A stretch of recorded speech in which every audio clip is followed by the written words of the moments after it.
मऊगंज के पूर्व विधायक एवं बिंद के जन अस्मिता यात्रा के संयोजक लक्ष्मण तिवारी अपने 3 दिवसीय दौरे पर सिगरौली पहुंचे, जहां बिंद क्षेत्र में जन अस्मिता यात्रा का आयोजन कर बिंद को अलग राज्य बनाने के लिए अलख जगा रहे हैं, जिसके 8वें चरण में आज सिगरौली पहुंचे हैं। इस दौरान उन्होंने प्रेस वार्ता कर कहा कि मुझे मेरा बिंद प्रदेश वापस कर दो।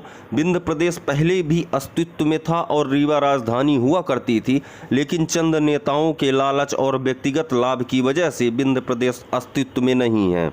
आज बिंद प्रदेश मूलभूत सुविधा, सड़क, पानी, बिजली, स्वास्थ्य, शिक्षा जैसी अनिवार्य व्यवस्थाओं से मरहूम है। बिंद प्रदेश का राजस्व इंदौर, भोपाल, जबलपुर, ग्वालियर में खर्चा किया जा रहा है। यदि यही पैसा बिंद के विकास में हो तो हमें वह सभी सुविधा उपलब्ध हो जाएगी जो नागपुर, कोटा या फिर बनारस में है।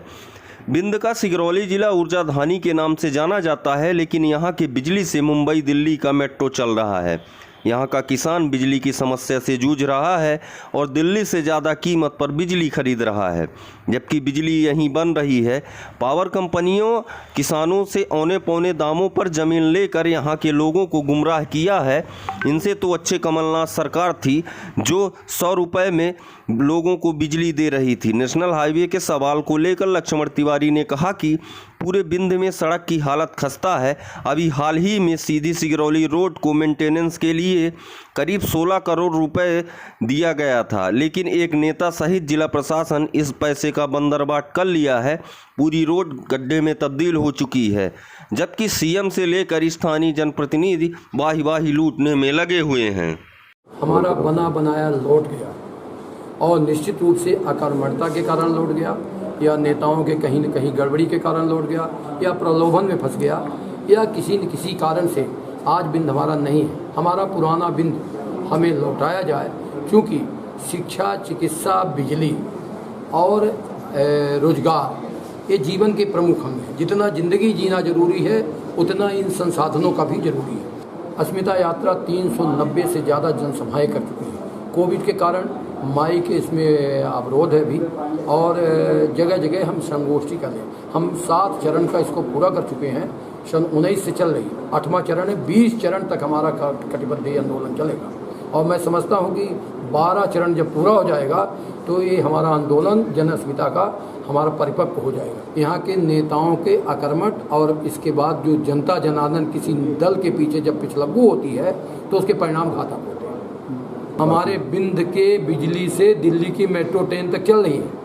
मुझे शर्म आती है कहते हुए यहाँ के नेताओं को, जो दल के दायरे में बंध कर किसी का बोझा ढो रहे हैं, झोला ढो रहे हैं। उनको चाहिए कि इस आवाज़ को उठाएं।